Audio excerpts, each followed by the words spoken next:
আমরা তো রেডি, আমরা রেডি না।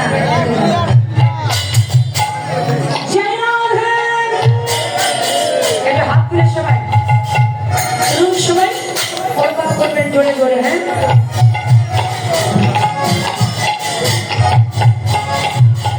রাধিকা পায়ে समसम बाजे समसम बने पैर हरी नाचे सपने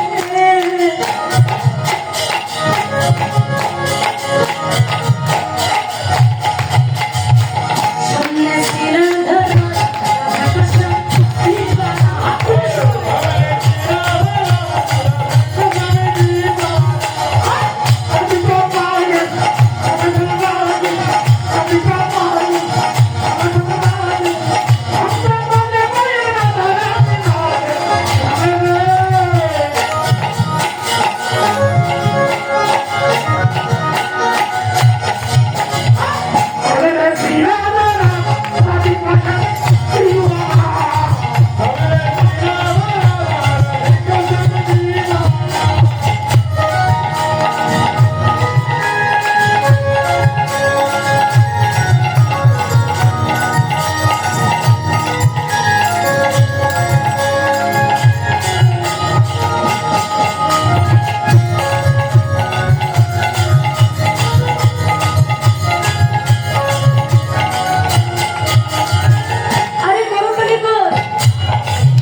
ভক্তরা ভীষণ করতালি দিত, এখন এরা ভীষণ কৃপণ হয়ে গেছে।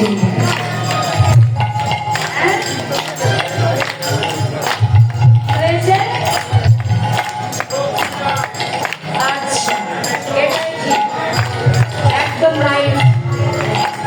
জয় রাধে ভগবান কি আভারি সবচেয়ে সুরত কৃষ্ণ মুরলী।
নয়নে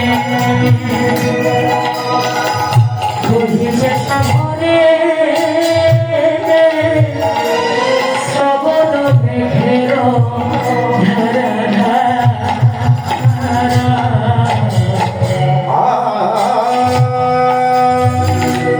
ও দুটি নয়নে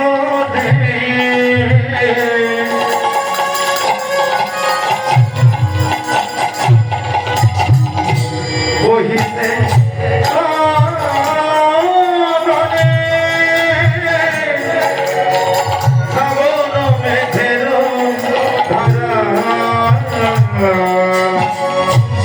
ধারায় ধরা দেশে যাইব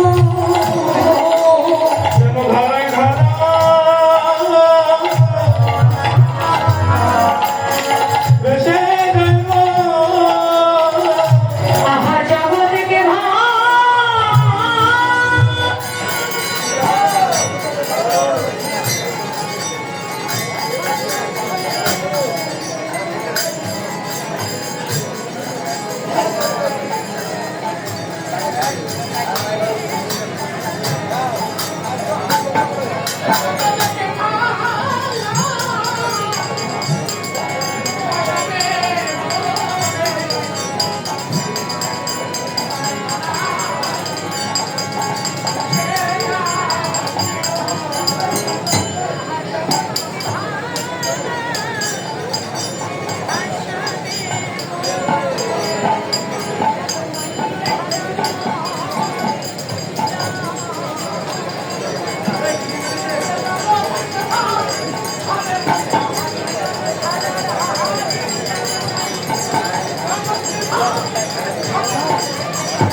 রাধারানীর সখীগণ এসে দেখে যে রাধারানীর বদনটা বড় মলিন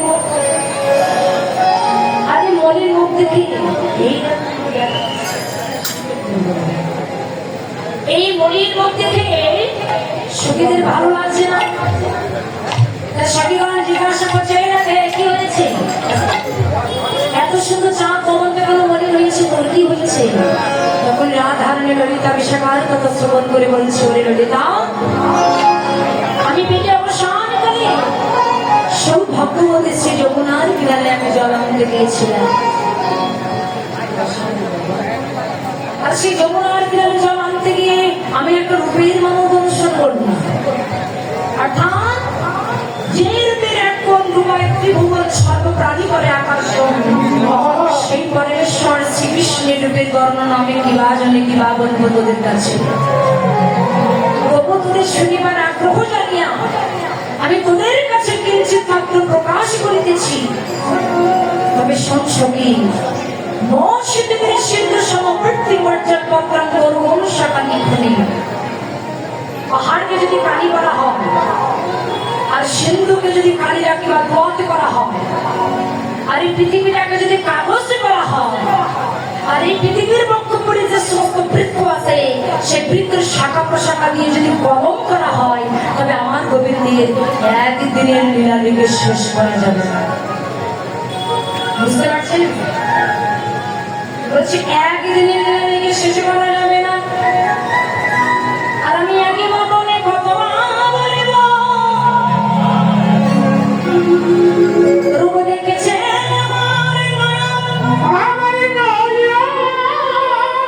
আর বলিবে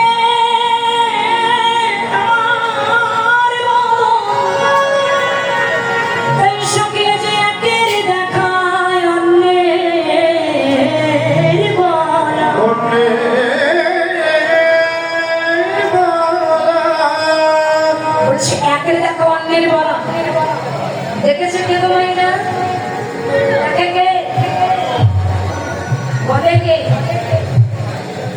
বদন, তাহলে একজন দেখেছে আরেকজন বলবে।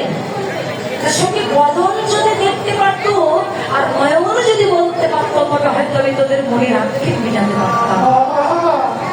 কিন্তু সখী, আমি এক বদনে কি বলবো? কেন অনন্ত কৃষ্ণ অনন্ত মহিমা নারদাদি ব্যাজদে দিতে নরেশ্বর।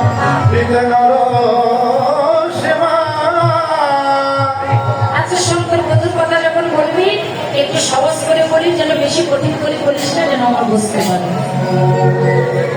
রাধারানী বলছে, সখী আমি যমুনার কিনারায় গিয়ে এলাম, বলছি সঙ্গী দেখলাম, বধুকে দেখে আমার মনে হলো কি বধুর মন্ডল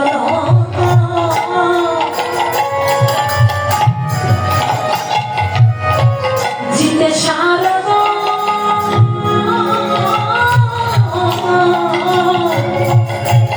সুধা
বর্তমানে যে কথা বলেছিস তোর কথার অর্থ আমরা কিছু বুঝতে পারলাম না।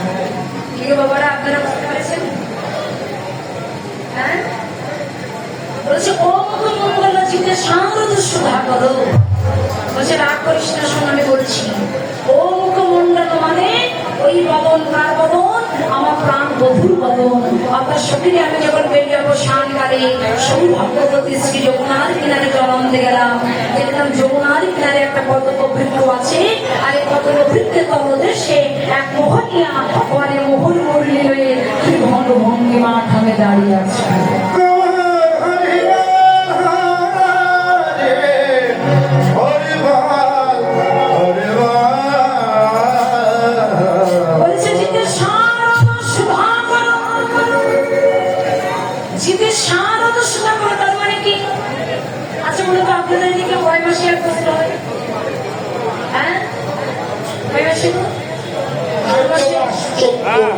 আমাদের যশোর ডিস্ট্রিক্টে 12 মাসে এক বছর। আচ্ছা বলুন, যদি 12 মাসে এক বছর হয়, তাহলে একটা বছরের মধ্যে কয়টা পূর্ণিমা হয়? 14.5টা। পূর্ণিমা কয়টা হয়? 13টা। কিন্তু বাবারা পূর্ণিমা কয়টা হয়? একটা একটা মাসে কয়টা করে পূর্ণিমা হয়? একটা করে হয়। 12 মাসে কয়টা পূর্ণিমা? বললি 12টা পূর্ণিমার মধ্যে সবথেকে কোন পূর্ণিমার বেশি জ্যোতি? কালী পূজা রাত্রে পূর্ণিমা হয়। দেখা যাবে তো, কিন্তু কোন পূর্ণিমার বেশি জ্যোতি? হ্যাঁ, যে রাধে পূর্ণিমা হয় না? কোন পূর্ণিমা? হ্যাঁ, দোল পূর্ণিমা। বলছে ও মুখমন্ডলা জিতে শারদ সুধা করো, শারদীয়া পূর্ণিমা। শারদীয়া পূর্ণিমার সাথে আমার গোবিন্দের কমলের জ্যোতি তুলনা করছে। শ্রীমতী রাধারানী হৃদয়কে দেখে বলছে, শোন হৃদা, শারদীয়া কি হবে, এত শোভা হলে কি হবে, এত মাধুর্যতা হলে কি হবে। ওই শারদের চক্র আমার প্রভুর বদন জ্যোতির কাছে হাতে মেলেছে, আর মেলেছে, হাতে মেলেছে, আর মেলেছে, প্রভুর বদন জ্যোতির কাছে হাতে মেলেছে। অনুমতির কাছে আর মেলেছে, আমি হেন মনে বদন জ্যোতির কাছে হাতে মেলেছে। আর মনে, অনুমনে, অনুমতির কাছে আর মেলেছে। আহাতর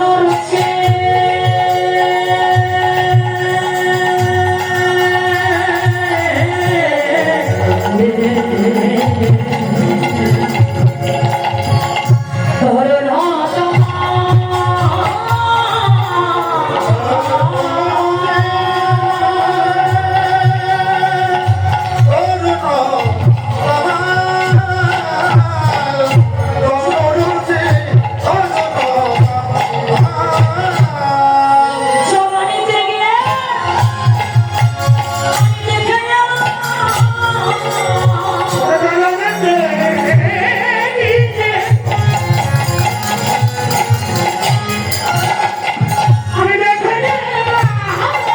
দেখে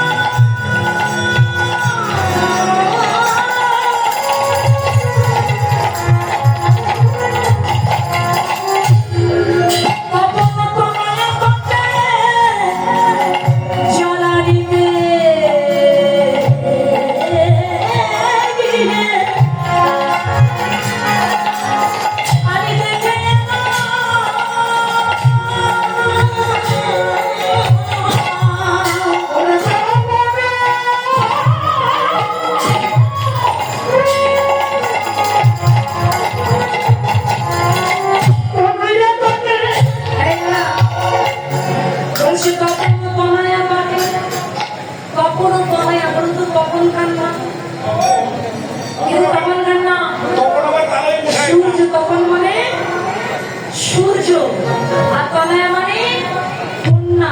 তাহলে সূর্যের কন্যার নাম কি? মায়েরা বলো সূর্যের কন্যার নাম কি? মা রসনা ব্যানার্জি। আমার কি না, কি না, জোরে বলো কি না। ওয়ে মল্লিক। রাধে বাবারা জানো সূর্যের কন্যার নাম কি? যমুনা। হ্যাঁ, তাই বলছে কখনো কন্যা বটে, কখন মানে সূর্য, আর কন্যা মানে কন্যা, আর সূর্যের কন্যা নাম হচ্ছে যমুনা। অর্থাৎ আমি যমুনার কিনারে দেখলাম এর সামনে না পুরানো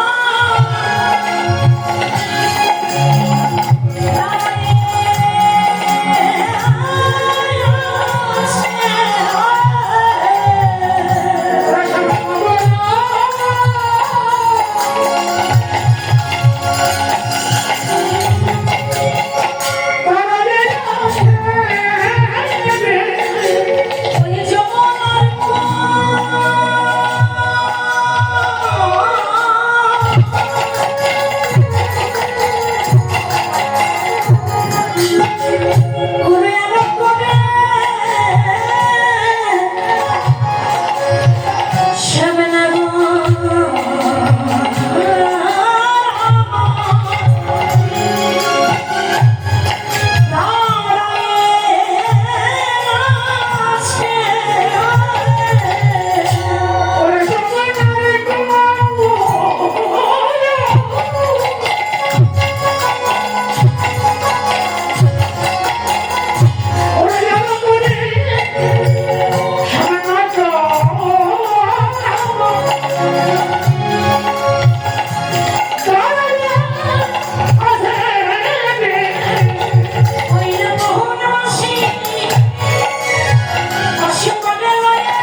আমি দেখলাম এর সামনে নাগর আমার দাঁড়াই আছে চোর রাহে চাঁদ সেখান থেকে বললে চোর রাহে চাঁদ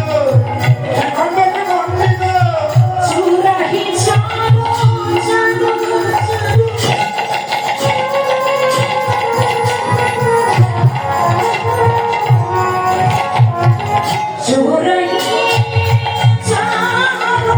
সেখান থেকে বললে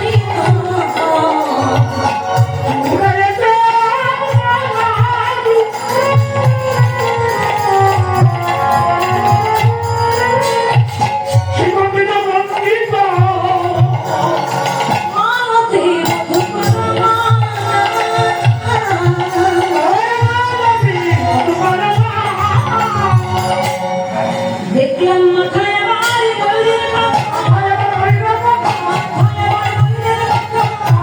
বললে নিজের সময় করেছে সেই মাথায় আমার বললে নিজের সময় করেছে সেই মাথায় আমার বললে স্বপ্নে আমি দেখলাম চুলাকে চারু শিখান লোকমণ্ডিত মালতে মধুবন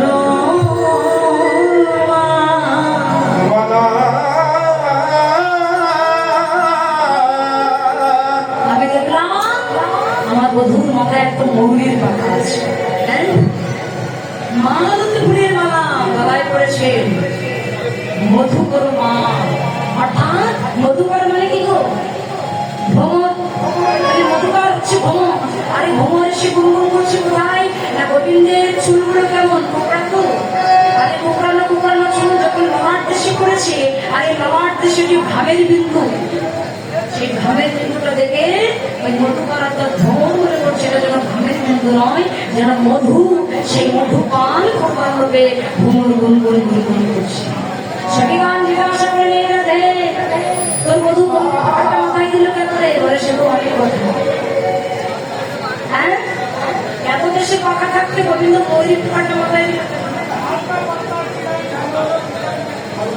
ডিজাইন সুন্দর ডিজাইনের জন্য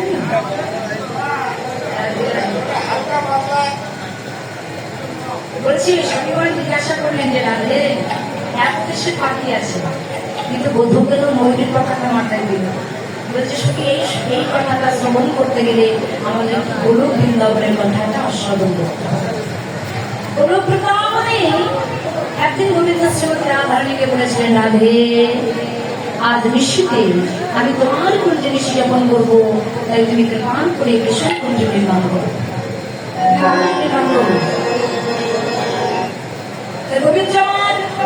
গোবিন্দের ইঙ্গিত পেয়ে শ্রীমতী রাধারানী যখন সেই কুঞ্জ নির্মাণ করে বসে আছে সেদিন গোবিন্দ রাধার কুঞ্জে না গিয়ে আরেকজনের কুঞ্জে গিয়েছিলেন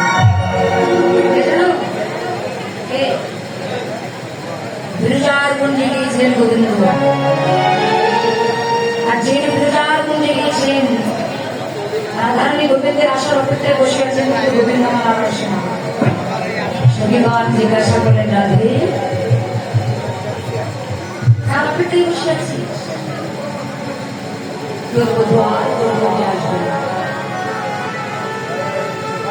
তোর বধূ বিরজার কুঞ্জে চলে গেছে রাধারানী ছুটতে ছুটতে বিরজার কুঞ্জে তার রক্ষা করছিলেন যার নাম হচ্ছে শ্রীরাম মানে সুদামা বলে রাধারানী ছুটতে ছুটতে এসে শ্রীরামকে ডেকে বলেছিলেন যে শ্রীরাম দ্বার ছেড়ে আমি ভেতরে প্রবেশ করব শ্রীরাম বলেছিল রাধে আমি দ্বার ছাড়তে পারবো না কেন গোবিন্দ শ্রীরামকে বলেছিল শোন শ্রীরাম আমার বিনা অনুমতিতে যেন ভেতরে কেউ প্রবেশ করতে না পারে তাই শ্রীরাম রাধারানীকে ডেকে বলছে শোনো রাধে তুমি যখন এসেছো তাহলে তুমি এখানে দাঁড়াও আমি গোবিন্দের কাছ থেকে একটু অনুমতি নিয়ে আসি রাধারানী বলছে শ্রীরাম আমি তোকে বলছি দ্বার ছাড়তে তুই দ্বার ছেড়ে দিই শ্রীরাম বলছে রাধে আমি ক্ষমা করো আমি দ্বার ছাড়তে পারবো না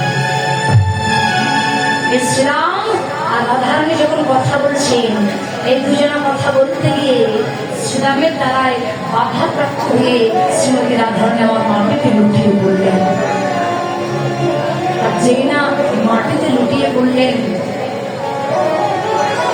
শ্রীমতী রাধারানী শ্রীরামকে দর্শন করে শ্রীরামকে ডেকে বলছে, শ্রীরাম, শোন শ্রীরাম, তুই আমার অঙ্গে ব্যথা দিবি? আমার সঙ্গে তুই দরিদ্রতা ব্যবহার করলি, আমার সঙ্গে তুই দরিদ্রতা ব্যবহার করলি, আমি তোকে অভিসম্পাদ করলাম, আগত জন্মে তোর দরিদ্র করে জন্ম হবে, তোর নাম হবে সৌন্দর্য দরিদ্র। তখন শ্রীরাম কাঁদতে কাঁদতে বলেছে, রাধে, তুমি আমার অন্য কোনো করে জন্ম দাও, কিন্তু আমার দরিদ্র করে জন্ম দিও না। তুমি যদি আমার দরিদ্র করে জন্ম দাও, তবে আমি কৃষ্ণ সঙ্গে ছাড়া বলছে না, আমি যখন বলেছি তোর দরিদ্র করে জন্ম দেবো, তোর দরিদ্র করে জন্ম হবে। তখন শ্রীরাম সেদিন রাধারানীকে বলেছে, রাধে, কাঁদতে যদি হয় আমি একা কাঁদবো কেন? আমি একা কাঁদবো না, আমরা দুজনা কাঁদব।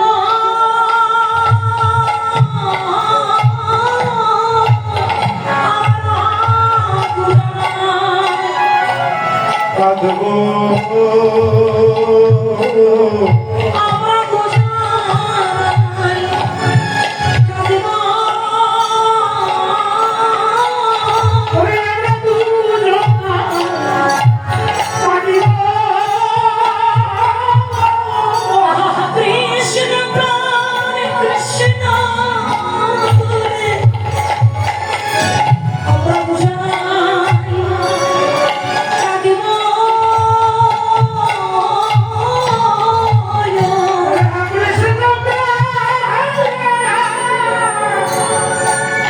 কৃষ্ণ বলে আমরা দুজনা কাঁদিব। আরে কাঁদতে যদি হয় আমি একা নয়, আমরা দুজনাই কাঁদবো। আজকে তুমি যখন অহংকারে বশবর্তী করি আমাকে অভিসম্পাদ করলে, তবে আমি তোমাকে অভিসম্পাদ করি না। আমি যদি কোনোদিন কৃষ্ণকে ভালোবাসার মতো ভালোবেসে থাকি, কৃষ্ণ নাম যদি সত্য হয়, হরি নাম যদি সত্য হয়, ভগবানকে যদি আমি ভালো